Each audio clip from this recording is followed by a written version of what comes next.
সবাইকে নিয়ে আল্লাহর দরবারে শুকরিয়া জানাচ্ছি। একটা বিশাল জগদ্দল পাথর আমাদের বুকের উপর থেকে আল্লাহ সরিয়ে দিয়েছেন। নিজেকে হালকা মনে হচ্ছে। একটা বিশাল পাথর ছিল, ওদের যে শিকড় ছিল আমি তো কাছ থেকে আঁচ করতে পেরেছিলাম। একেবারে ইউনিয়ন থেকে শুরু করে সংসদ পর্যন্ত সব জায়গায় ওরা একেবারে শিকড় গেড়ে ফেলেছিল। আল্লাহ তাআলা বলেন, ফাকতিয়া দাবিরুল কওমিল্লাযিনা যালামু, জালেমদের শিকড় কাটা হয়ে গেছে। কেটেছে কে এটা জানা নেই। এই কুতিয়া মজহুল, এটা ফইলা কুতিলা, কে কেটেছে এর কর্তা জানা নেই। এই জন্যে বাংলাদেশে দেখেন আগস্টের 5 তারিখে যত জালেমদের বাড়ি ঘর ভাঙা হয়েছে, কে ভেঙেছে কেউ জানে না। আল্লাহ তাআলা মনে হচ্ছে আঙ্গুল দিয়ে দেখিয়ে দিচ্ছে, ফাতিলকা বুয়ুতুহুম খাওবিয়াতাম বিমা যালামু। হে নবী, জালেমদের বাড়ি ঘরগুলো একটু দেখেন না কেন? খাওবিয়াতান, আমি জনশূন্য করে দিয়েছি, ওজার গৃহ বানিয়ে দিয়েছি, পরিত্যক্ত করে দিয়েছি, বিমা যালামু, এদের জুলুমের কারণে। এটা যে 100% সত্য, এটা তো আমি নিজে চোখে দেখতে পাচ্ছি। আমার কুষ্টিয়ার হানিফের বাড়ি এখন টয়লেট হয়ে গেছে। কালকে আমি কিশোরগঞ্জে ছিলাম, ওখান থেকে আসার সময় দেখি জেলা অফিস যেটা এই জালেমদের, এটা এখন গণ টয়লেট। 4-5 জন একসাথে যায়, এদিকে এদিকে এদিকে, মনে হচ্ছে যে জামাতবদ্ধ টয়লেট চলছে। এটা তো আল্লাহ এমনি করেনি। এই জায়গাগুলোতে বসে বসে জালেমরা দুর্বিসন্ধি করত, ষড়যন্ত্র করত, কাকে কোন বিপদে ফেলা যায়। আমি কি এটা বানালাম? এখান থেকে ষড়যন্ত্র করত, বুদ্ধি দিত যে অমুককে সকালবেলা ধরিয়ে দেবেন, মিথ্যা সাক্ষীগুলো রেডি করবেন। নিজেই মিথ্যা সাক্ষী দিয়ে একটা মানুষের 8-10 বছর 20 বছর নষ্ট করে দিত। একটা মানুষ যদি 14 বছর জেলে থাকে, ওর পরিবার বলতে আর কিছু থাকে? বলেন, যতটুকু মানুষ করবে তার ডবল আল্লাহ দুনিয়ায় মানে পরিপূর্ণ করবে। আপনি যদি কাউকে 1 থাপ্পড় দেন, আপনি 2 থাপ্পড় দুনিয়ায় খাবেন, তারপর আপনার মরণ হবে। ওরা যাদেরকে 14 বছর জেল খাটিয়েছে বিনা কারণে, ওদেরকেও আল্লাহ 28 বছর জেল খাটাবে। হয় জেলে গেলে যে কষ্ট হয় এরকম কষ্ট দিয়ে রাখবে, নাই জীবন থেকে এরকম 28টা বছর নষ্ট হবে। পালিয়েছে যারা, ওরা কি চিন্তায় আছে কালকে দেখলাম, বলছে যে আমরা অঘোষিত জেলে আছি এই দিল্লিতে, আমি আর পারি না, দরকার হয় বাংলাদেশে যে জেলে থাকবো, তাও এখানে থাকবো না। কেন? স্বামীর বাড়িতে মানুষ যায় চলে আসার জন্যে। লাল কাপড় পরে যারা যায়, সাদা কাপড়ের আগে আর বের হওয়ার কোনো কায়দা নেই। সুতরাং আমরা চাই যে আপনি আসেন, কিন্তু সাদা কাপড় পরে আসেন, লাল কাপড় পরে আসার আর দরকার নেই। এরপরও যেভাবে আরম্ভ করেছে, এই যে সাংবাদিক নামে কলঙ্ক, মলম বিক্রেতা, হকার রঞ্জন, ময়ূখ রঞ্জন বলছে যে চট্টগ্রাম আমরা নিয়ে নেব। মনে হচ্ছে ওর বাবার জিনিস, যে বলছে দিয়ে দেবে। আরে দাদা, আপনি কি যৌতুক নেবেন? আর মেয়ে তো পালিয়ে গেছে, যৌতুক কিসের? পালানো মেয়ের বিয়েই তো আমরা মানি না। ও মেয়ের বিয়ে আমরা মানতাম, যার সাথে গেছে ও যদি হাফ হাতা হইতো, ও তো ফুল হাতা না। আর আমরা কি এখানে ফুল হাতা আছে? ওই যে ওইটা আছে, ওই যে না, ওই যে ওইটা। তুমি আবার এই হাতা দেখাচ্ছ, আর হাতা নেই তোমার।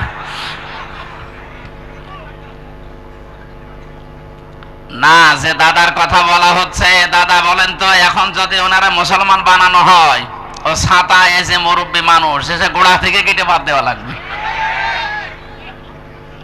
আমি আর নিচে নামলাম না। সুতরাং যৌতুক দেওয়াও জায়েজ নেই, নেওয়াও জায়েজ নেই। তারপরও যার সাথে স্বামী স্ত্রীর সম্পর্ক বলে এতদিন আপনারা বলতেন, এটা মানা যায় না, কারণ সে একজন মুশরিক। আর আমাদের মেয়ে যাই হোক, সে একজন হাজি, তার চরিত্র একটু ঝামেলা আছে, কিন্তু হাজি তো। কথা বলছেন না কেন? এটা মিথ্যা কথা বলে। তাছাড়া বাকিগুলো অন্তত হাসি মানুষের সাথে কোনো ফুল হাতার বিয়ে দেয়া যায়? এটাকে আমি নিজে নিজে বানালাম। সূরা বাকারা 2 নাম্বার পারা 14 নাম্বার পৃষ্ঠা 4 নাম্বার লাইনের 221 নাম্বার আয়াতের মাঝের অংশে আছে, ওয়ালা তানকিহুল মুশরিকিনা হাত্তা ইউমিনু, যতক্ষণ মুশরিক পুরুষ মুমিন না হবে, মুমিনা নারীর জন্য তাকে বিয়ে করা কখনো জায়েজ নেই। এই ফতোয়া সরাসরি আল্লাহর। কথা বলে না কেন? আল্লাহর এই ভাষাকে তারা এতদিন পর্যন্ত বড় আঙ্গুল দেখিয়ে নিজেদের ছেলে মেয়েকে পর্যন্ত বিয়ে দিয়েছে, খ্রিস্টান, ইহুদি, আবার বলতো ওরা আহলে কিতাব। এই পৃথিবীতে মুসলমান বাদ দিয়ে যত ধর্মের লোক আছে আল্লাহর দৃষ্টিতে সবগুলো কাফির। আমি কি এইটাও বানালাম? সূরা আলে ইমরানের 180 নাম্বার আয়াতে আছে, ওয়াইদা খাযাল্লাহু মিসাকান নাবিয়্যিনা লামা আতাইতুকুম মিন কিতাবি ওয়া হিকমাতিন সুম্মা জাআকুম রাসূলুম মুসাদ্দিকুল লিমা মাআকুম লা তু'মিনুন্না বিহি ওয়া লা তানসুরুন্না ইলা আখির আয়াত। সূরা আলে ইমরানের 3 নাম্বার পারা 19 নাম্বার পৃষ্ঠা 9 নাম্বার লাইনে আছে, রব্বুল আলামিন বলেন, যত নবী আমি পাঠিয়েছি দুনিয়ায় প্রতিটি নবীর কাছে এই অঙ্গীকার নিয়েছিলাম যে তোমাদের সাথে যে কিতাব আমি দিলাম, যে হিকমত তোমাদেরকে দিয়েছি, তোমাদের পরবর্তীতে একজন রাসূল আসবে, সে তোমাদের এইগুলোর স্বীকৃতি দেবে। সুতরাং তোমাদের জামানায় যদি কেউ তাকে পেয়ে যায়, লা তুমিনুন্না বিহি ওয়া লা তানসুরুন্না, লামে তাকিদ নুনে সাকিলা, এত শক্ত শব্দ আল্লাহ দিয়েছেন।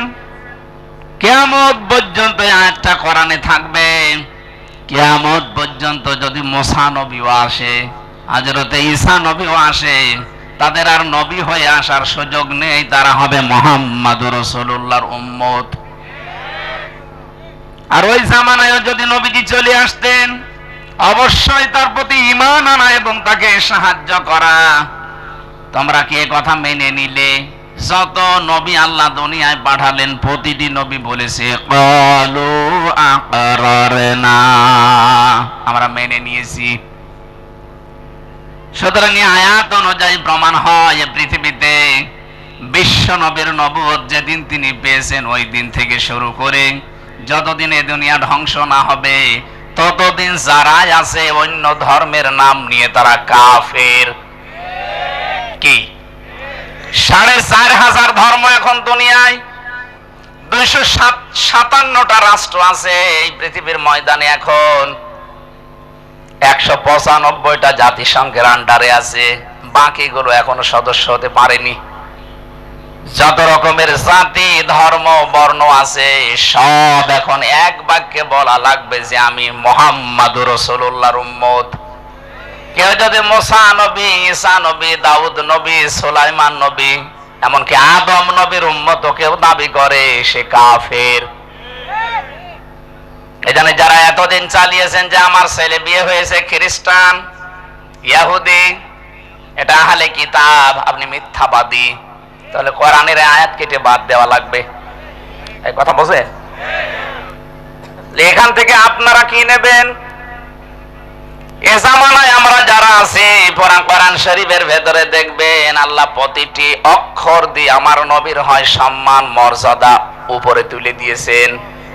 আলিফ দিয়ে পরিচয় দিয়েছেন আহমদ, আহমদ মানে প্রশংসিত। বা দিয়ে আল্লাহ জানাতে চেয়েছেন আমার নবী বাশির, তিনি সুসংবাদদাতা। তা দিয়ে আল্লাহ পাক জানিয়েছেন আমার নবী মুত্তাকি, তিনি সংযম অবলম্বনকারী। সা দিয়ে তিনি জানিয়েছেন আমার নবী মুদ্দাসির, তিনি কম্বলওয়ালা। জিম দিয়ে আল্লাহ পাক বলেন আমার নবী জামিল, সবচাইতে সুন্দর। হা দিয়ে আল্লাহ পাক বলেন আমার নবী হামিম, অন্তরঙ্গ বন্ধু। খা দিয়ে জানিয়েছেন খাতামান নবিয়্যিন, শেষ নবী। এভাবে করতে করতে একেবারে শেষ অক্ষরে দেখবেন ইয়া, আল্লাহ নিজেই ডাক দিয়েছেন নবীকে ইয়াসিন। মানে হে, সিন মানে সাজ্জেদ, সাজ্জেদ মানে নেতা। আপনি এবার রাজনীতির গন্ধ খুঁজতে যাবেন না, আল্লাহ নিজের ঘোষণা দেওয়া নেতা।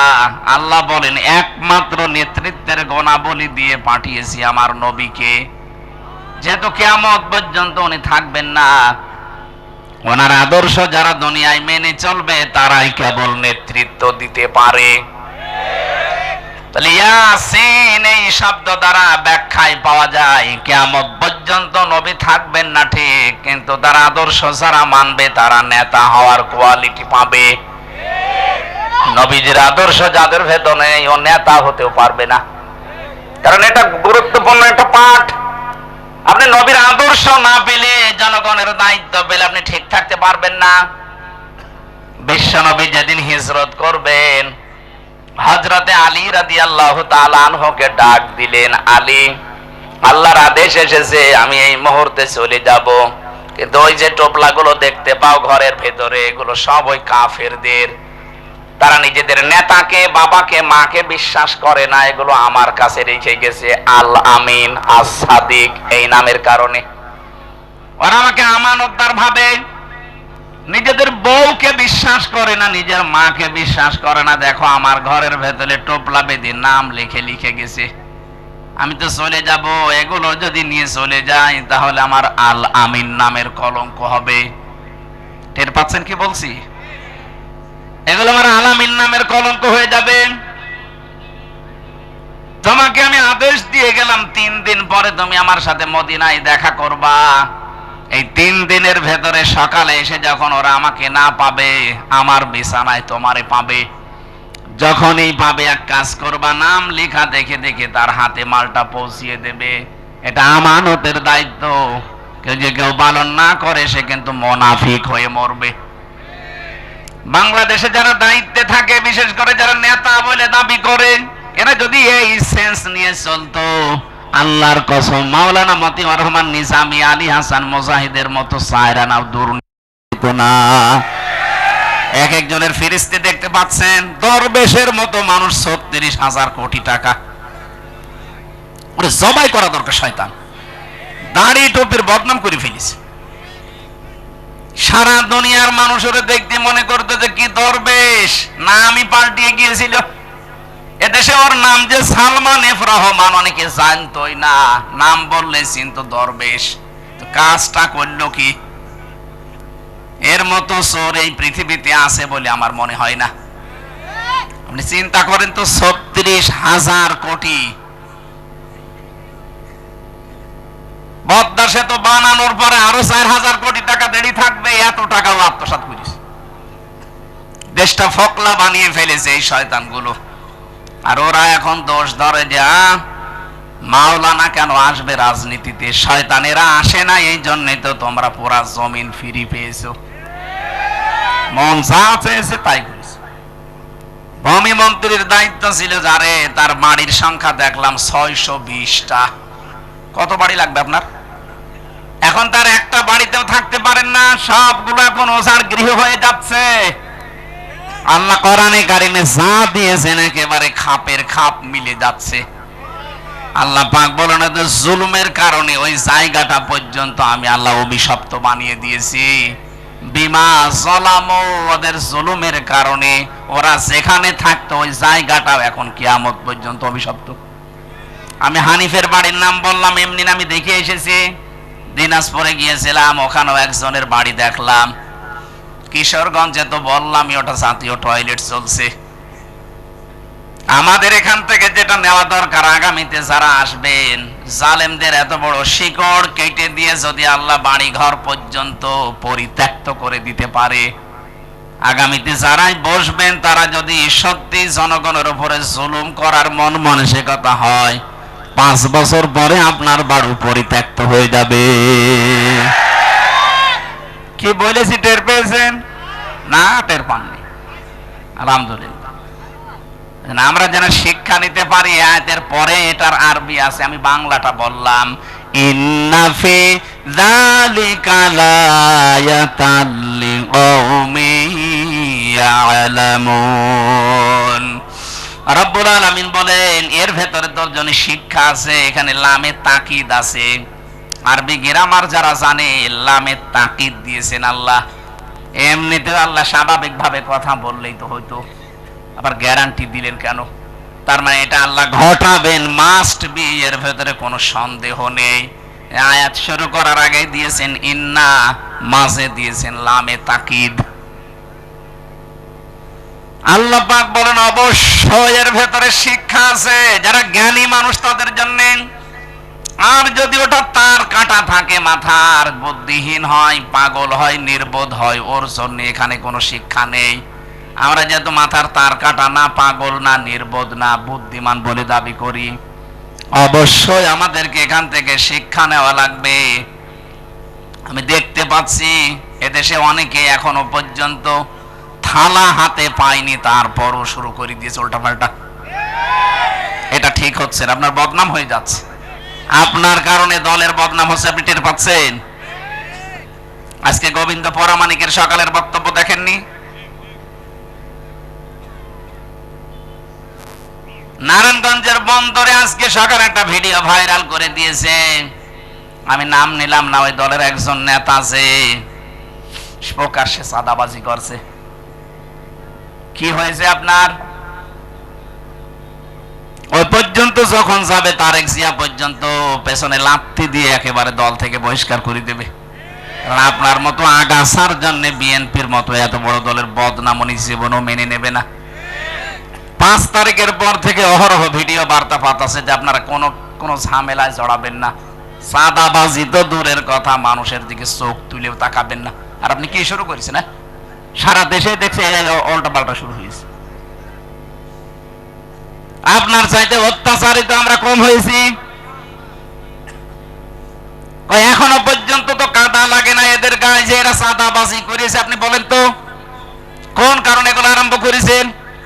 সারা বিশ্বের মিডিয়া এখন এই সমস্ত শয়তানগুলো যারা আছে ওরা তো বসে নেই, ওরা নিজেরা ষড়যন্ত্র করে হয়নি, তখন ওরা হিন্দুদেরকে কাজে লাগাচ্ছে।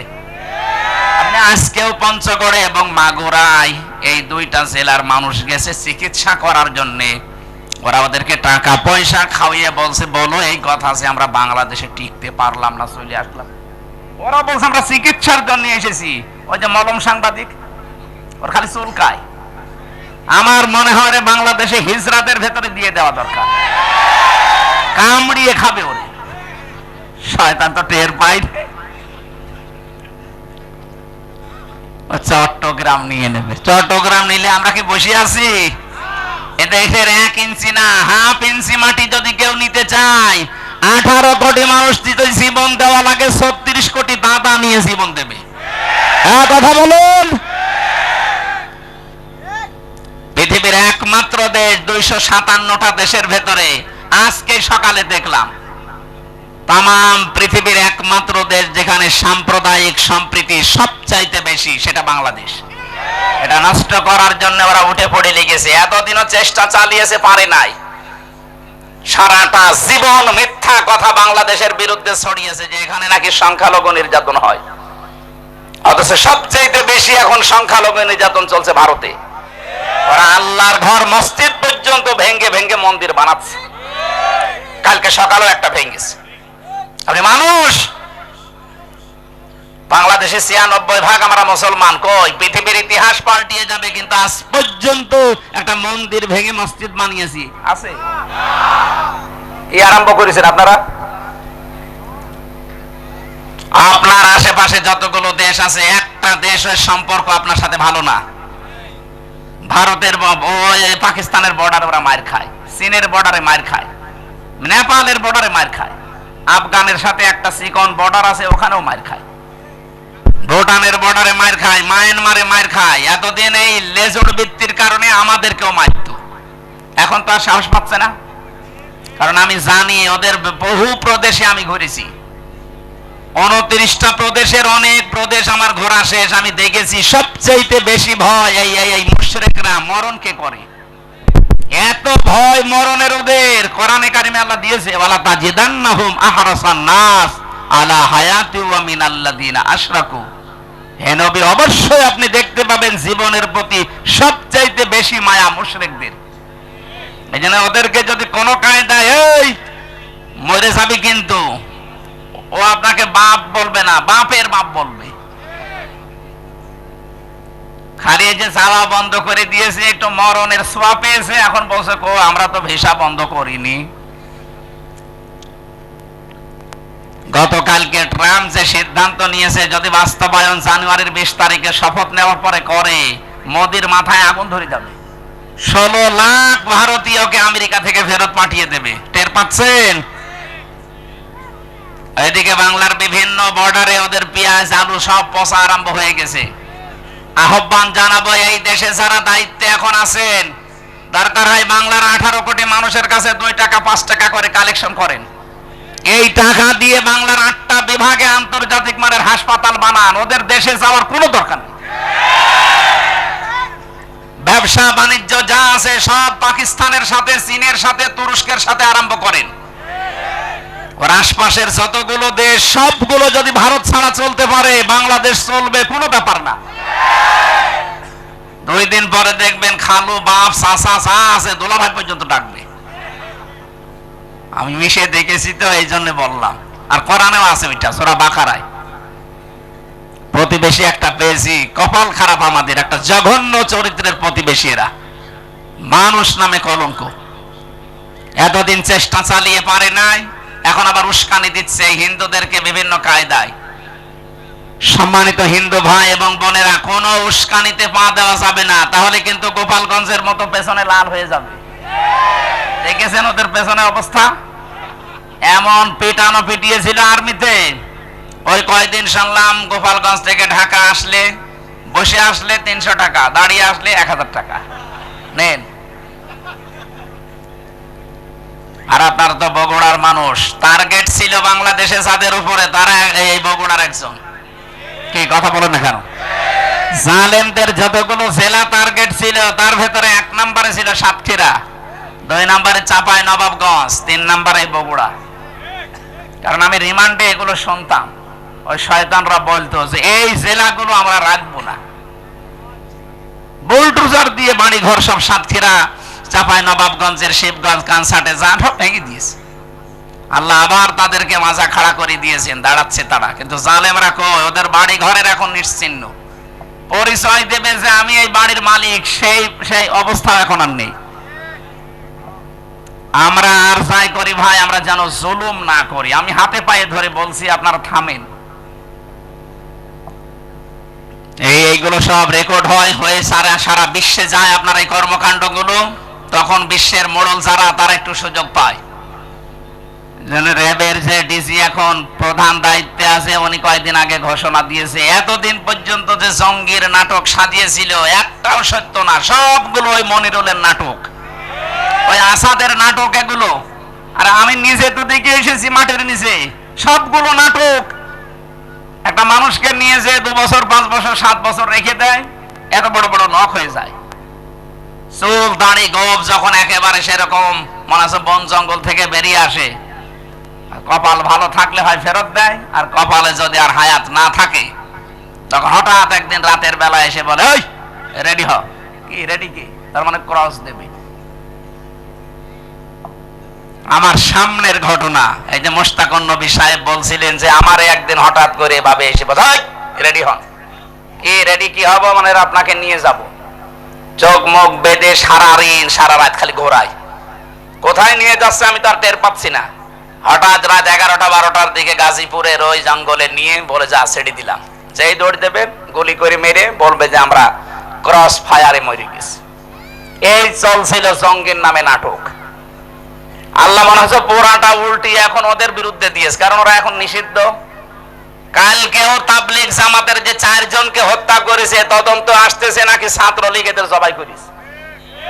যদি সত্যি হয়, নিষিদ্ধ সংগঠনের এত সাহস আসে কোত্থেকে?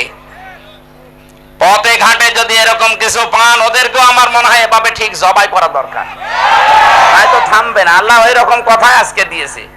সূরা বাকারা 190 নম্বর আয়াত। আল্লাহ বলেন, কাতিলু, হত্যা করো। তুমি একজন করবা তা না, কাতিলু বহু বচন, তোমরা সবাই হত্যা করবা। ফি সাবিলিল্লাহ, আল্লাহর রাস্তায়। আল্লাযীনা ইউকাতিলুনাকুম, যেমন করে ওরা তোমাদেরকে হত্যা করেছিল বা করে। ফাতাদু, কিন্তু সীমা লঙ্ঘন করবা না। ইন্নাল্লাহা লা ইউহিব্বুল মুতাদিন, এই পৃথিবীতে সবচাইতে বেশি আল্লাহ ঘৃণা করে যারা সীমা লঙ্ঘন করে, এদের পছন্দই করে না। আমার আজকের আলোচনার ভেতরে 7টা পয়েন্ট আছে, পুরা কোরআন শরীফ থেকে সাজিয়েছি। এ দুনিয়ায় যত মানুষ এখন আছে প্রায় 810 কোটির উপরে আমরা মানুষ আছি। সবচাইতে বেশি ঘৃণা আল্লাহ পাক 7 প্রকার মানুষকে করে। আমরা যদি দেখি যে এর ভেতরে আমরা আছি, এই মুহূর্তে আমরা থেমে যাব। কি কথা বলেন না কেন? যদি দেখেন যে 7 প্রকারের কোন এক রাস্তায় আপনি আছেন, সঙ্গে সঙ্গে গতি থামিয়ে দেবেন, ওখান থেকে ফিরে আসবেন, নয়তো আপনার জন্য জান্নাত হারাম হয়ে যাবে, জাহান্নাম ওয়াজিব হয়ে যাবে। আল্লাহ যদি ভালো না বাসে জান্নাতে দেবে? কথা বলে না কেন? এজন্য আল্লাহর কাছে ঘৃণিত যে 7 প্রকার মানুষ, তার প্রথম প্রকার হচ্ছে যারা সীমা লঙ্ঘন করে। যুগে যুগে বহু জাতিকে আল্লাহ শুধু ধ্বংসই করে দিয়েছে সীমা লঙ্ঘন করার কারণে। তাহলে প্রথম শব্দ আয়াতের কি বললাম? আকাতিলু, তোমরা কতল করো, লড়াই করো, সংগ্রাম করো। কতালা শব্দটা আল্লাহ সরাসরি দিয়েছেন। শব্দ শুনেই মনে হচ্ছে আল্লাহ মনে হয় মারামারি, হত্যা, কতল করার পক্ষে নাকি? আল্লাহকে মারামারি কতল করার পক্ষে? পক্ষে, কিন্তু কিভাবে? শান্ত করার জন্য। ছাত্রলীগ যদি সত্যি এই 4 জন মানুষকে হত্যা করে থাকে, তা হত্যা না, জবাই করেছে সরাসরি। এটা যদি সত্যি করে থাকেন, বলেন তো এদের ঠান্ডা করার জন্য সোনা মধু দোয়া দূর পড়ে হবে? যা করেছে ওইটা উল্টিয়ে করা লাগবে। এই জন্য কোরআনে কারিমে এরকম ড্রস মাঝে মাঝে আল্লাহ দিয়েছেন। ওই ড্রসে, ওই ফোর্সে কথা বলতে গেলে কিছু মানুষের গায়ে লাগা, এত উগ্রবাদী কথা বলছে। আরে উগ্র না, ওরা যেমন যেমন কুকুর তেমন মুগুর দেওয়া লাগবে। ওরা 4 জন মানুষকে সরাসরি জবাই করে ফেললো, আর আপনি বলছেন আস্তাগফিরুল্লাহ, ইন্না লিল্লাহ। এটা কাজ হয়? আল্লাহ যেটা দিয়েছে ওইটা করেন। কুতিবা আলাইকুমুল কিসাস, ওদের উপরে কিসাসের বিধান যদি এখন সত্যি আমরা জারি করতে পারতাম, আগামী কিয়ামত পর্যন্ত এই দেশে কোনো অবৈধ হত্যা হতো না। 2732 জন মানুষ শুধু ক্ষমতার চেয়ারে অবৈধভাবে বসে থাকার জন্য আপনি এতগুলো মানুষ হত্যা করলেন।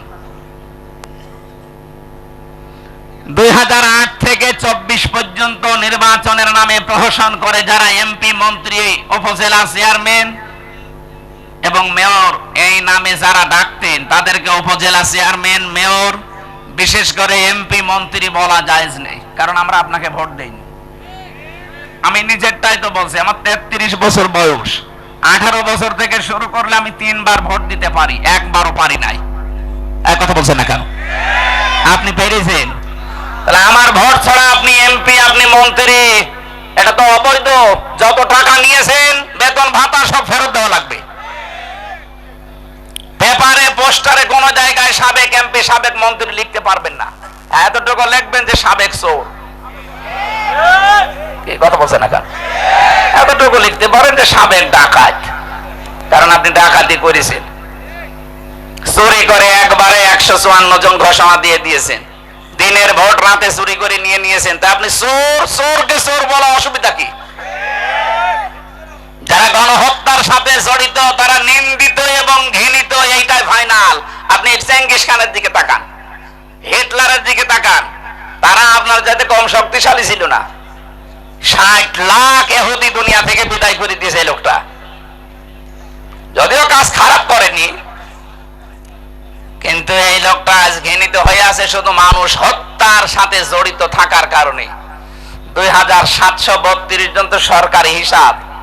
বেসরকারি এই 15.5 বছরে যত মানুষের সাথে আপনার নাম জড়িত, আপনি বলেন আপনার নামটা যুগের আবর্তনে কিছুদিন পরে দেখবেন গালি হিসাবে এই হিটলারের মতো, চেঙ্গিস খানের মতো ব্যবহার হবে। মানুষ শুনলে শুধু গালি দেবে।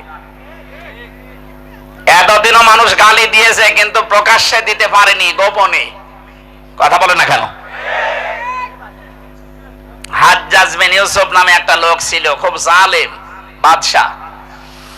মন্ত্রী পরিষদ একদিন এসে বলে, বাদশা আপনার জন্য তো বাইরে যেতে পারি না, শুধু মানুষ গালিগালাজ করে, মানুষ খালি আমাদেরকে জালেম বলে ডাক দেয়।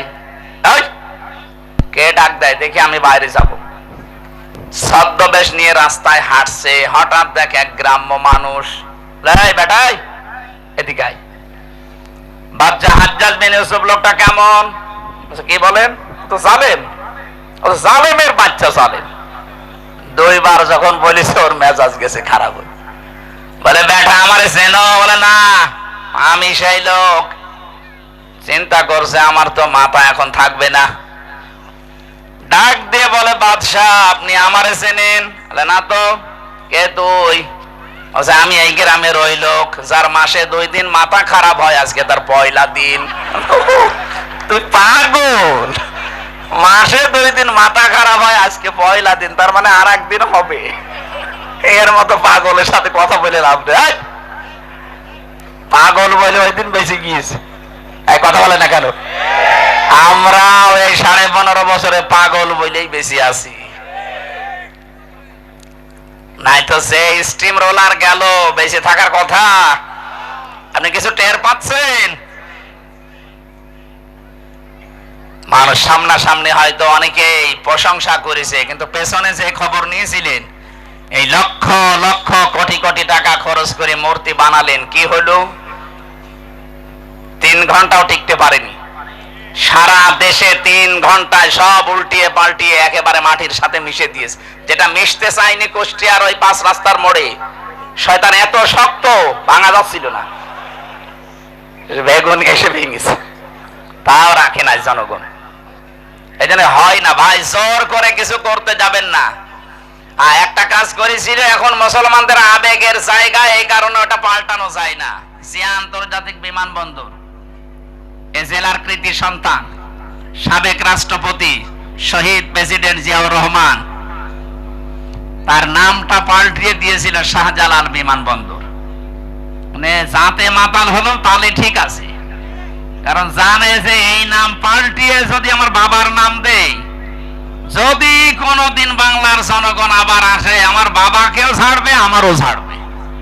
এই জন্য নামটা বাবার আর দেয়নি, বাবার বাবার বাবার বাবা দিয়েছে। এমন নাম যে মুসলমানদের আবেগের জায়গা, আমরা কিছু করতেও পারি না। ওটা যদি বাবার নামে থাকতো না। বিমানবন্দরের সামনে এক বাবা ছিল, বাবারে একেবারে জায়গা মতো পাঠিয়ে দিয়েছে। কথা বলছে না কেন? এই মূর্তি সংস্কৃতির সাথে আমাদের মুসলমান যারা কোনো সম্পর্ক আছে না, আমরা ওই সম্পর্ক রাখি না। কারণ আমাদের আদি পিতা হযরত আদম থেকে শুরু করে যত নবী আল্লাহ পাঠিয়েছেন সব মূর্তির বিরুদ্ধে। আর এরা পুরাটা উল্টিয়ে মূর্তির সংস্কৃতি দিয়ে আমাদেরকে শিরিক করাতো। কত ছোট ছোট ছেলে মেয়েরা দেখতাম যে এইভাবে করে, সবে এটা টাঙিয়ে রাখে বাবার, এইভাবে করে, প্রকাশ্য শিরিক। এই শিরিকের কারণে আল্লাহ নিরাপত্তা তুলে নেয় এলাকা থেকে। কাবা শরীফে এত নিরাপত্তা কেন? কারণ অমান দাখালাহু কানা আমিনা, এখানে প্রবেশ করো নিরাপত্তা দিয়ে দেবে আল্লাহ। একটাই কারণ, সেখানে শিরিক নেই। কি নেই বলুন? বাংলাদেশ কি কাবা শরীফ? এটা কত দূর? 6500 কিলোমিটার। তাহলে এইটা যদি এখন আপনি কাবা শরীফের মতো নিরাপত্তা দিতে চান, এই 56,000 বর্গ মাইল, কোনো কাজ করা লাগবে না। কি করা লাগবে? প্রথম নাম্বারে সূরা আনামের 82 নাম্বার আয়াত, আল্লাযীনা আমানু ওয়া লাম ইয়ালবিসু ঈমানাহুম বিজুলমিন উলাইকা লাহুমুল আমনু। আল্লাহ পাক প্রথমেই বলেন, যারা ঈমান আনো এই দেশে, ঈমানের সাথে সাথে যদি জুলুম করতে না চাও, তার মানে এখানে জুলুম মানে শিরিক। আপনি তাফসীর যত দেখবেন, এখানে জুলমিন আর শিরকিন, যারা শিরিক থেকে পবিত্র থাকতে পারবে, উলাইকা লাহুমুল আমনু। আল্লাহ এইভাবে দেখিয়েছেন যে এই মানুষগুলো, বাংলার এই 56,000 বর্গ মাইলের এই 18 কোটি মানুষের জন্য আমি আল্লাহ নিরাপত্তার গ্যারান্টি দিয়ে দিলাম। সুবহানাল্লাহ বলতে পারেন? সুতরাং আশপাশের প্রতিবেশীদের দ্বারা যে ষড়যন্ত্র হচ্ছে, নিরাপত্তা বিঘ্নিত হচ্ছে আমাদের, আজ আমরা অনেকে আতঙ্কে আছি ওই শত্রুদের কারণে, এবং এই দেশে অনেকে এখনো লুকিয়ে আছে ঘাপটি মেরে এই শত্রুদের কারণে। এ দেশটা এখন শান্তি শাস্তি নিরাপত্তা দিয়ে কাবার মতো যদি ঢেকে রাখতে হয়, শিরিক বর্জন করা লাগবে। কথা বলে না কেন? বাংলাদেশে বহু শিরিক আছে, প্রকাশ্যে গোপনে। প্রকাশ্যে একটা শিরিকের কথা বলছি, দেখেন তো আপনি ছাড়তে পারেন কিনা। যে মানুষগুলো এই দুনিয়াতে বিশ্বাস করে ক্ষমতার উৎস জনগণ, তারা শিরিক করছেন। শিরিক যারা করে তারা মুশরিক। কথা বলছে না কেন? হয়তো আপনি বুঝে না বুঝে বিশ্বাসে আছেন, এক্ষুনি বিশ্বাস পাল্টাবেন, কারণ কোরআনের 903টা আয়াতের সাথে পুরো সাংঘর্ষিক। আল্লাহ পাক বারবার আমাদেরকে শোনাচ্ছেন, আন্নাল কুওয়াতা লিল্লাহি জামিআ ইন্নাল্লাহা আলা কুল্লি শাইইন কাদির ওয়ালিল্লাহুম্মা মালিকাল মুলকি তুতিল মুলকা মান তাশা। এরকম 903 জায়গায় ডাইরেক্ট ইনডাইরেক্ট মিলে আল্লাহ জানিয়েছেন, আলা লাহুল খালকু ওয়াল আমরু তাবারাকাল্লাহু রাব্বুল আলামিন। বলেন আল্লাহু আকবার। আয়াতগুলোর সামারাইজে ক্ষমতার উৎস জনগণ নয়, ক্ষমতার উৎস কে? কারা কারা মন থেকে প্রাণ দিয়ে বিশ্বাস করেন ক্ষমতার উৎস আল্লাহ? দেখি হাত তোলেন। তাই আন্দাজ হাত তুলবেন না, লোক দেখানোর জন্য হাত তুলছেন না, মন থেকে তোলেন। লিল্লাহি তাকবীর। দেখেন তো হাত তোলেনি কে? ওই যে কালো গেঞ্জি, ওই আপনার হাত কই? তোলেন। ঠিক আছে। এতগুলো মানুষের ভেতরে যদি শিরিক না থাকে, এই যে একজন এইভাবে দাঁড়িয়ে আছে, তার মানে ও মুশরিক। ওরে কোরআন শরীফের দলিলে হবে না, ওরে বাকারি শরীফ লাগবে। আপনি শিরিক করে তো নিজে বিপদে পড়ছেন না ভাই, আমাদেরকেও বিপদে ফেলছেন। এ বাংলাদেশে বাবার আর নিজের শিরিক করে যদি নিজেরা বিপদে পড়তো কিচ্ছু বলতাম না। শিরিক করে তো দেশের শান্তি, স্বস্তি, নিরাপত্তা গোল্লায় যাচ্ছিল। কথা বলছে না কেন? কারণ আল্লাহর ঘোষণা, যারা শিরিক করে ওই জায়গা থেকে আল্লাহ শান্তি তুলে দেয়। 2 তলা নৌকা চলছে, কয় তলা? বলেন বলেন। উপর তলায় মনে করেন আমরা এই বুজুর্গ যারা এখানে বসে আছি, এরকম ভালো মানুষ আছে উপরে সব। নিচতলায় মনে করেন এমন কিছু মানুষ আছে যাদের পানি দরকার, ওরা বারবার উপরে আসে পানি নিয়ে যায়। এখন যদি বলে ডিস্টার্ব করেন কেন, পানি তো নিচে আছে, একটা তক্তা খুলে নিলে তো হয়। ওরা যদি বলে হুজুর ঠিক আছে আর জীবনও আসবো না, নিচে যে একটা তক্তা খোলা আরম্ভ করিস। উপরে আমরা যদি এই যে বুজুর্গ যারা যদি দেখিছে যে ঠিক আছে খোল, ওরা নিজেরা যারা নিচে আছে ওরা একা মারবে না আমাদেরকেও মারবে? বলেন। সুতরাং আমাদেরকে বাঁচতে হলে অন্তত উপর তলায় বসে বসে হাওয়া খেলে এখন আর হবে না। যে কোনো কায়দায় তক্তা খোলা থেকে আপনাকে নিষেধ করাই লাগবে। যদি বারণ না শোনেন দরকার মারধর করব, যদি মেরেও কাজ নাই দরকার মেরে ফেলবো, তাও আমাকে বাঁচা লাগবে। আপনি যে শিরিক করার মাধ্যমে দেশে আল্লাহর গজব ডাক দিয়ে নিয়ে আসছিলেন, আপনি টের পাচ্ছেন। আপনার কারণে আমরাও শান্তি, সত্যি, নিরাপত্তা হারিয়ে ফেলছিলাম। এই কারণেই তো বাধ্য হয়ে প্রতিবাদ করা লাগে। কথা বলেন ঠিক কিনা? আরে প্রতিবাদ যেই করেছে সেই গেছে লাল দালানে। আর কিছু মানুষ কৌশলে ছিল, এই মানুষগুলো যাওয়া লাগে না, কিন্তু তারাও বাইরে একটা কারাগারে ছিল, বাড়িতে থাকতে পারে না, ধানের খেতে, বাসতলায়, গাছতলায়, গোরস্থানে পর্যন্ত ছিল। এখানে আমার আল্লাহ কিন্তু আসলে মারামারি, কাটাকাটি, মানুষ হত্যার পক্ষে না, কিন্তু বাস্তবে যদি লেবেল করতে হয়, ওই জায়গাটা যদি শান্তি ফিরিয়ে নিয়ে আসতে হয়, তাহলে এরকম কিছু দরকার। রব্বুল আলামিন নবীজিকে জানিয়েছেন বদরের ময়দানের কাহিনীটা।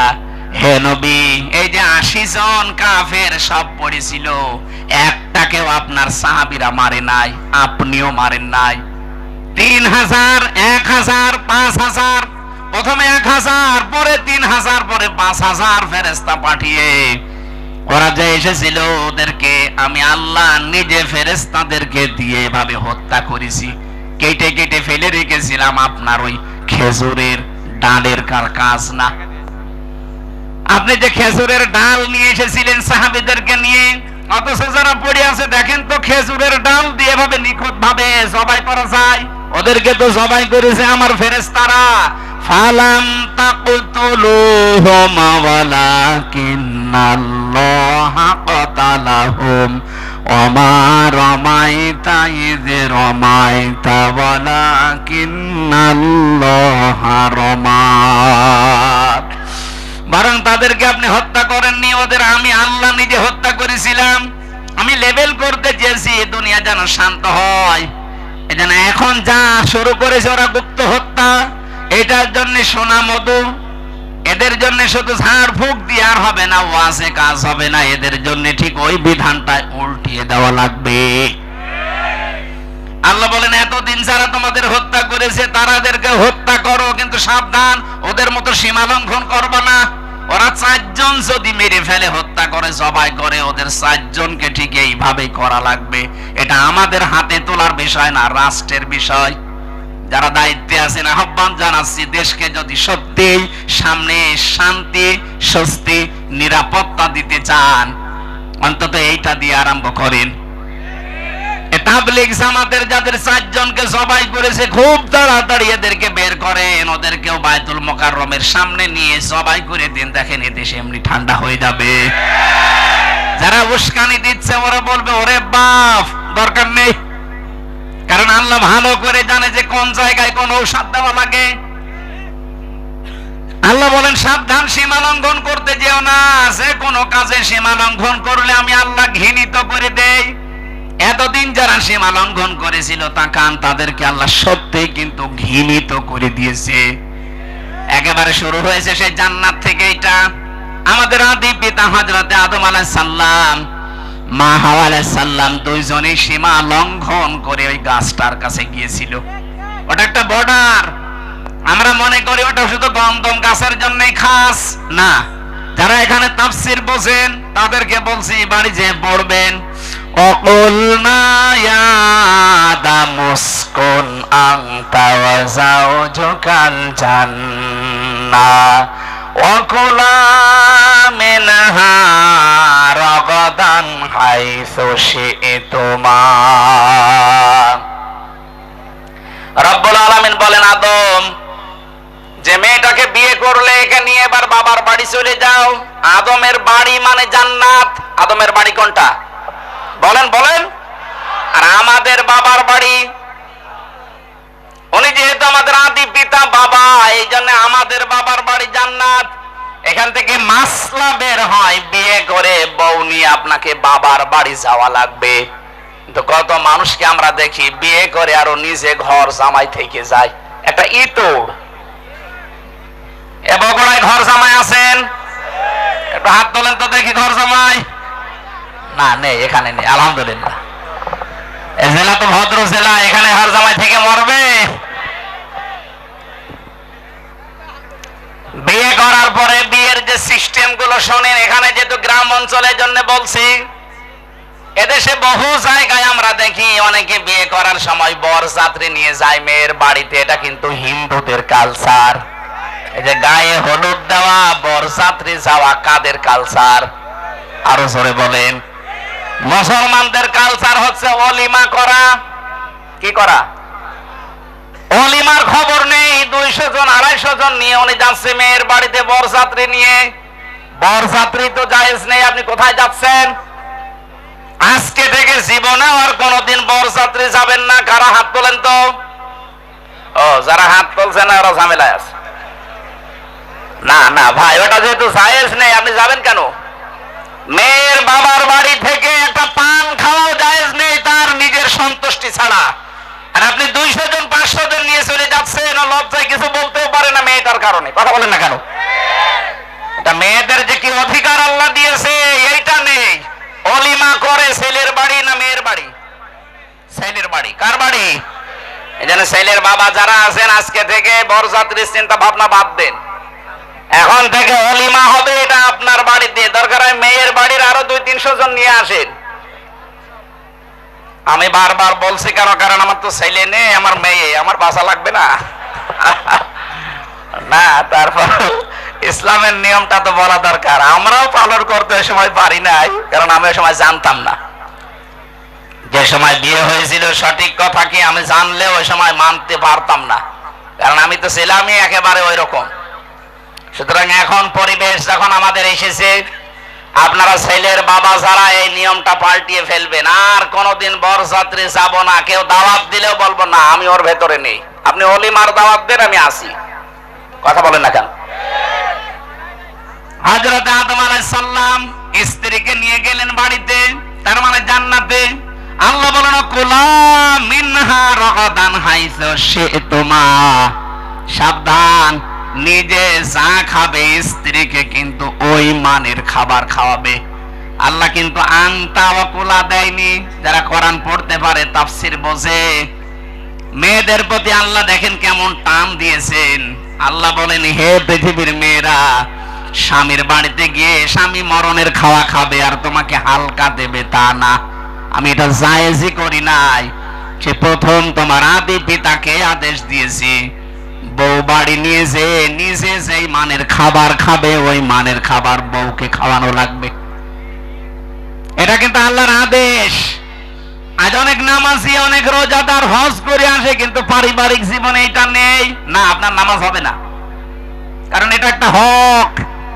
যেই মানের খাবার খাবেন, যেই মানের পোশাক পরবেন, যেই মানের জায়গায় থাকবেন, ওইটা স্ত্রীকে ওইভাবে দেওয়া, এটা আল্লাহর নির্দেশ। আমাদের আদি পিতাকে আল্লাহ দিয়েছেন। কেউ যদি মনে করে এ আর কি দুনিয়ার কাজ, এটুকু না, এইটা দিয়ে আপনার জান্নাত তৈরি হবে। কেউ যদি তার স্ত্রীর জন্য, তার মেয়ের জন্য খরচ করে, তার মায়ের জন্য, নবীজি বলেন ওই টাকার হিসাব কিয়ামতে দেওয়া লাগবে না। আপনি কোন পীরের দরবারে, কোন মাজারে, কোন খানকায়, কোন বাবার দরবারে টাকা দিলে টাকার জবাব দেওয়া লাগবে না, কথা আমি পাইনি। কিন্তু স্ত্রীকে, নিজের মাকে, নিজের সাধ্য মতো যদি তাদের পেছনে খরচ করেন, এমনকি স্ত্রীর সাজগোজ করার জন্য যদি মাসে ৫-১০ হাজার টাকাও খরচ হয়, পুরা ১০,০০০ আল্লাহর রাস্তায় দান করার সওয়াব হবে। মাসে ১০,০০০ না, বিয়ে করার পর থেকে আজ ৫০ বছরও ১০,০০০ টাকা সাজগোজ করার জিনিস কিনে দিয়েছেন, বলছেন না, তাই আপনার বিয়ে করার দরকার কি? আল্লাহ বলেন রাগাদান হাইসু শি'তুমা, বউ নিয়ে শুধু বাবার বাড়ি থেকে নিজের বাড়িতে এসে ঘর বন্দি করে রাখবা না। মাঝে মাঝে বেড়াতে যাও, সাধ্য মতো যেখানে ইচ্ছা চাও, যা ইচ্ছা খাও, কিন্তু সাবধান, ওয়ালা তাকরাবা হাযিহিশ শাজারাতা, এই গাছটার নিকটে যাবা না, ফাতাকুনা মিনাজ জালিমিন, তাহলে জালেম হয়ে যাবা। তার মানে এই গাছটা বলতে শুধুমাত্র ওই গন্ধম গাছই না, গাছ মানে একটা বর্ডার। গাছ মানে কি? আল্লাহ পাক বলেন পৃথিবীতে আমার এরকম বর্ডার আছে ৫০০, এই কোরআন শরীফে আছে। এই ৫০০ বর্ডারের কাছে যখনই যাবেন, আদম নবী আলাইহিস সালাম যেমন গাছ বর্ডার ওভারটেক করেছিলেন, সন্তান হিসাবে তোমরা বর্ডার ওভারটেক করবা না। যেখানে যে দেখবা যে থমকে যাবা। বিয়ে বাড়িতে গেছো নিজের বউ নিয়ে, নিষেধ নেই, কিন্তু এমন বিয়ে বাড়িতে যাওয়া যাবে না যেখানে গেলে বড় পর্দা থাকে না, নিজেরও পর্দা থাকে না। এরকম বিয়ে বাড়ি নেই? এক কথা বলে না কেন? এরকম মেলায় যাওয়া যাবে না যেখানে গেলে বড় পর্দা নেই, আপনারও নেই। এই যে চলছে ওয়াজের মাহফিলে, যদি এই মেলায় এই পর্দায় না থাকে, ও ছাতা দেওয়ার দরকার কি? আমি তো শুধু একটা উদাহরণ দিলাম যে বিয়ে বাড়ির আজ হাজারো জায়গা আছে যেখানে গেলে পর্দার মতো বিধান মানা যায় না, জীবন চলে চাইলে ওখানে যাওয়া যাবে না, এটা আল্লাহর নিষেধ। যদি এরপরও কেউ সীমা লঙ্ঘন করেন, আল্লাহ পাক বলেন সে আমার কাছে ঘৃণিত, সে জালেম। বলেন নাউজুবিল্লাহ। সম্মানিত মা বোনেরা, যারা বাইরে যেতে চান, দুইটা বিধান আছে পর্দার, একটা রুখসাত, একটা আজিমাত। আপনার এই মুখমণ্ডল, হাতের কবজি আর পায়ের পাতা বাদ দিয়ে বাকি শরীর ঢেকে আপনি বাইরে যেতে পারবেন, এটা ছাড় আছে। কিন্তু যদি আপনি আজিমাত মেনে চলতে চান, খাস পর্দা যেটা বলা হয়, হাত মোজা, পা মোজা, চোখের উপরে একটা পাতলা কিছু দেওয়া লাগবে, যেটা হিজাব বলা হয়। এটা যদি করতে পারেন তাহলে তো সোনাই সোহাগা। যদিও মেয়েদের পর্দাটা মুখমণ্ডল, হাতের কবজি আর পায়ের পাতা খোলা রাখলেও গোনা হবে না, অনেক আলেম যায় এটা জানিয়েছে যে না, মুখটা যেহেতু সৌন্দর্যের প্রতীক, এই জন্য মুখটাও ঢেকে রাখা লাগবে। ছেলেদের পর্দা হচ্ছে নাভি থেকে শুরু করে হাঁটু পর্যন্ত। হাবি থেকে শুরু করে হাঁটু পর্যন্ত যদি কোনো পুরুষের ঢাকা থাকে, পুরা শরীরে কাপড় না থাকে, অসুবিধা নেই, আপনি তার ফরজ আদায় হয়ে যাবে। মেয়েরা এখান থেকে মাসলা পেয়েছি আমি, আপনারা যদি নামাজ পড়েন, শাড়ি পরে নামাজ পড়লে আপনার নামাজ কিন্তু হবে না যদি চুল বেরিয়ে যায়। শাড়ি পরে নামাজ পড়ছেন, যদি সেজদায় রুকুতে গিয়ে চুল বেরিয়ে যায়, চুল দেখা যায়, আপনার নামাজ ভেঙে যাবে। এজন্য মেয়েদের সর্বোত্তম সুন্নাতি পোশাক আমার মনে হয় যেটা সালোয়ার কামিজ। কি আজকে থেকে পরিবারে এইটা বানিয়ে দেবেন, শাড়ির এই প্রচলন বাদ দিয়ে দেন। হাত পর্যন্ত হাতা বানাবেন ঢিলা ঢালা, পা পর্যন্ত লম্বা বানাবেন, ছায়া পায়জামা নিচে চাই পরুক, ব্লাউজ থাকবে এবং মাথা থেকে শুরু করে পুরা বুকটা নিয়ে একটা বড় ওড়না থাকবে। হঠাৎ কোন পরপুরুষের সামনে পড়ে গেলেও পর্দার মতো ফরজ বিধানটা লঙ্ঘন হবে না।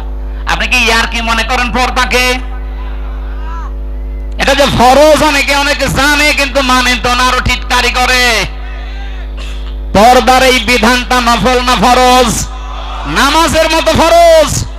অথচ নামাজ পড়ছে অনেক মহিলা, পর্দা নেই। আমি আশা করব এখান থেকে আপনি মেনে নেবেন আল্লাহর সীমানার বাইরে যাওয়া যাবে না, একটা বর্ডার। আল্লাহ রাব্বুল আলামিন এমন ভাবে বর্ডারটা তৈরি করে দিয়েছেন। আপনি আমরা যারা পুরুষ মানুষ আছি, এখানে যত পুরুষ আছেন, আজকে থেকে এই দুইটা ঔষধ কোরআনে আছে, আমরা এখন থেকে মেনে চলবো। তাহলে পর্দার মতো এই বিধান এবং জেনা থেকে আপনাকে আল্লাহ বাঁচিয়ে দেবে। আজ অনেক পুরুষ মানুষ কল দেয়, বলে হুজুর এক বউ, কতদিন আর কি করব, ভালো লাগে না, অন্যেরটা দেখলে খুব ভালো লাগে। কি আমি নিজে পেয়েছি মোবাইলে, অনেকেই বলে এক জিনিস আর কতদিন ভাল লাগে না, অন্যেরটা দেখলে কিন্তু খুব ভালো লাগে। এটার কারণ আছে। সূরা নূর 30 নম্বর আয়াতে আল্লাহ এই কারণটা দিয়েছেন। আপনি যদি এই কথা বলেন যে এক জিনিস 2 বছর হয়ে গেল আর কতদিন কি করব, তে আপনার মেয়েটাও তো বলতে পারে যে এক সাত আর কতদিন করব, বলতে পারে না? এই জন্য নিজের বউর প্রতি আকর্ষণ বাড়বে, অন্যের প্রতি ঘৃণা জন্মাবে, আপনার আকর্ষণ কমে যাবে। সূরা নূরের 30 নম্বর আয়াত যদি মানতে পারেন, 15 দিন মানবেন, মাত্র 15 দিন, দেখেন আপনার অন্য মহিলার প্রতি আকর্ষণ কমবে। আল্লাহর ঔষধ মিস্টেক হবে না, হবে। উনি পরীক্ষা নিরীক্ষা করে তারপরে ঔষধ দিয়েছে। আমাদের ভেতরের অবস্থা তো আল্লাহ জানে। ডাক্তারের কাছে গেলে পরীক্ষা নিরীক্ষা করে যেমন 1 টাকার ঔষধ দিলেই সেরে যায়, আল্লাহ পাক বলেন তোর পুরা বডিটা আমি জানি যে কিভাবে বানিয়েছি। এটা পরীক্ষা নিরীক্ষা করে 2টা ঔষধ দিলাম, এখন থেকে মানা লাগবে। অকুল্লিল মুমিনিনা ইয়াগুদ্দু মিন আবসারিহিম ওয়া ইয়াহফাযু ফুরুজাহুম যালিকা আযকা লাহুম, ইলা আখির আয়াত। যতগুলো তাফসীর আমি মিলিয়েছি আয়াতের সাথে, সব মুফাসসিরিন ইকরাম বলেছেন 2টা এই ঔষধ পান করো। আল্লাহ গ্যারান্টি দিয়েছেন তুমি কোনোদিন জীবনে তোমার জিনার গুনাহ আমলনামায় উঠবে না। নিজের স্ত্রীর প্রতি তোমার ভালোবাসা আকর্ষণ বাড়তে থাকবে দিনের পর দিন। বিভিন্ন তাফসিরে দিনের উল্লেখ আছে, আমি এক তাফসিরে 15 দিন মাত্র পেয়েছি। এজন্য আপনাকে আমি আহ্বান জানাচ্ছি, মেনে চলবেন আজকে থেকে। 1 নম্বরে কোন মহিলাকে যদি দেখেন, সঙ্গে সঙ্গে নিজের চোখ নিম্নগামী করবেন, মন চাইলেও তাকানো যাবে না। নিজের স্ত্রী বাদ দিয়ে অন্য কোন মহিলাকে তো কামনা করা জায়েজ না, না কামনা করাই জায়েজ নেই, করা না শুধু হসাই আছে। ইল্লা আলা আজওয়াজিহিম, এই আয়াত অনুযায়ী নিজের জায়েজ স্ত্রী বাদ দিয়ে অন্য কোন মহিলাকে কামনা করাই জায়েজ নেই। এই জন্য বলছি যারাই সামনে পড়বে সে যেই হোক, সঙ্গে সঙ্গে মন চাইলেও একটু শক্ত হন, আপনার সিদ্ধান্ত আপনাকে বাঁচাতে পারে। আপনি আজকে এই সিদ্ধান্ত নিয়ে আমল করা শুরু করেন, মাত্র 15 দিন, যে 14 জন মহিলা বাদ দিয়ে যত সুন্দরী মহিলা আমার সামনে আসুক, আমি চোখ নিচের দিকে নামাবো। কয়জন মহিলা বলেন বলেন? এর ভেতরে আপনার আপন মা, আপন খালা, আপন ফুফু, নিজের ভাইয়ের মেয়ে, বোনের মেয়ে, এরপরে আপন পুত্র বধূ যেটা এটার কি বলে আমি জানি না এলাকায়, যে ছেলের বউ যেটা, এরকম 14 জন মহিলা সূরা নেসার 21 নম্বর আয়াতের তাফসিরে পাবেন। এই 14 জন মহিলা বাদ দিয়ে পৃথিবীর কোন মহিলা, সে যত সুন্দরী হোক আর যত কালো হোক, সামনে পড়লে একবারের বেশি আর তাকাতে পারবেন না, সঙ্গে সঙ্গে আপনি নিচের দিকে নিম্নগামী করবেন। আপনি আজকের পেপারে দেখেছেন বাংলাদেশের সবচাইতে বেশি যেটা বেড়ে যাচ্ছে সেটার নাম ডিভোর্স। এই একটাই মাত্র কারণ, নারী পুরুষের উভয়ের জন্য নিজের জায়েজ জিনিসগুলো ভালো লাগে না, অবৈধ জিনিস শয়তান তখন আকর্ষণীয় করিয়ে দেখায়, তখন নিজেরটার প্রতি আকর্ষণ কমতে থাকে, ওইটার প্রতি বাড়তে থাকে। আপনি যার দিকে তাকিয়ে শান্তি পান, ওই মহিলার ভেতরে যা আছে আপনার বর ভেতরে কম আছে। 4-5 বছর বসে বসে বলছেন না, ওর কি বয়স হয়েছে, ও বললে মানায়, ওর বাবা বললে মানায় তো। এই যে থানা থেকে বাবু এসেছে, বড় বাবু, যত রকমের মামলা থানায় যাচ্ছে হয় মেয়েলি, বেশিরভাগ মেয়েলি। কারো মেয়ে হয়তো বেরিয়ে গেছে, আমাদের যেমন চলে গেছে, এরকম করে আমাদের তো বিদেশে পালিয়েছে, আর এটা হয়তো দেশের ভেতরে পালায়, সেই মামলা বিচার করা লাগে ওসি সাহেবদের, আর খুব বেশি হলো জমি জায়গার। এই দুইটা বিষয় যদি বাংলাদেশে শান্ত হয়ে যেত, তো ওনারা আমার মনে হয় আরামে বেতন নিতে পারত।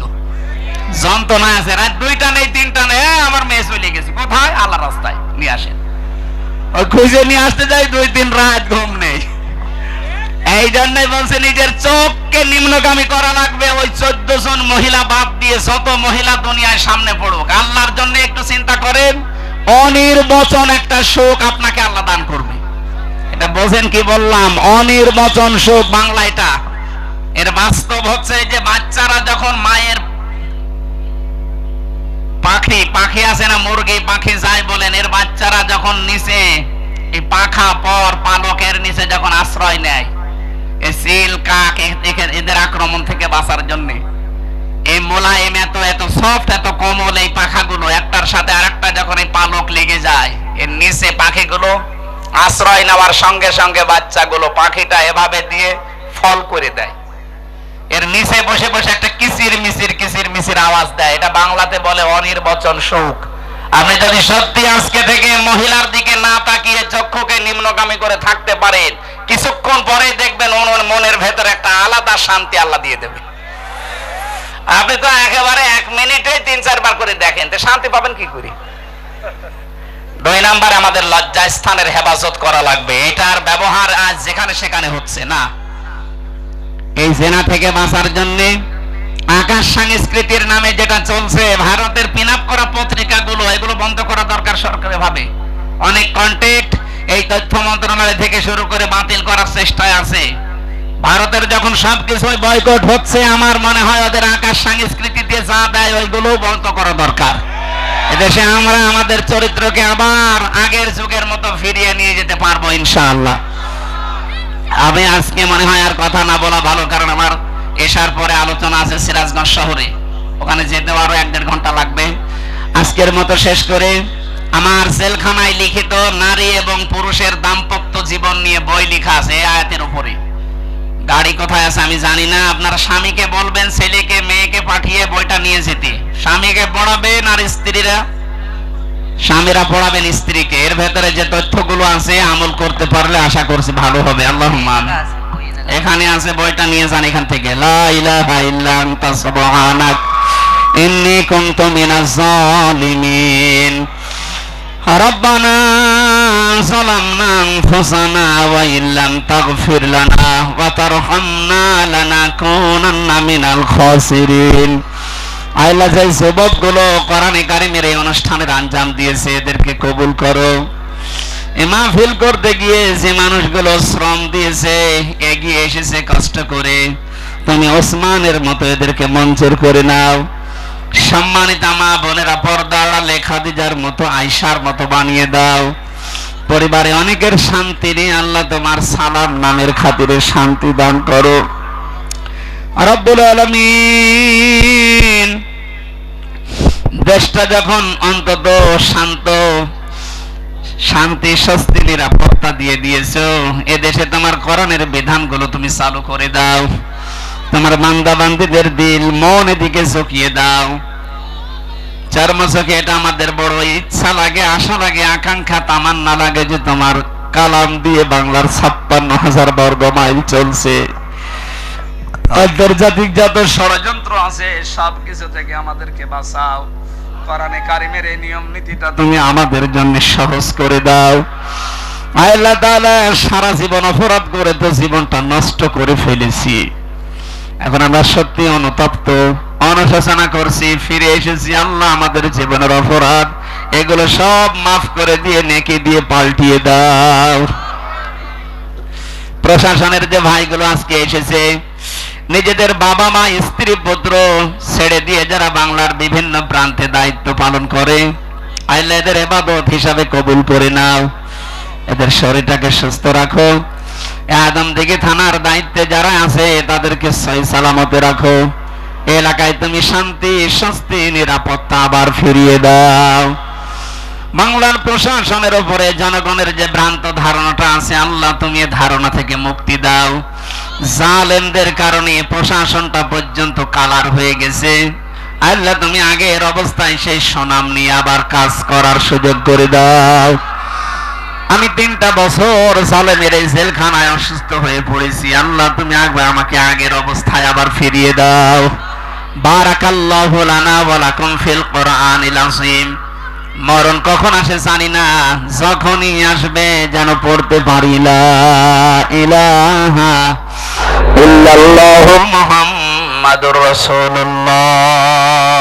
আসসালামু আলাইকুম। সম্মানিত মা বোনেরা, আপনার স্বামীকে, ছেলেকে পাঠিয়ে দেন। বইটা নিয়ে গেলে অনেক পারিবারিক জীবন সম্পর্কে লিখেছি, কাজে লাগবে।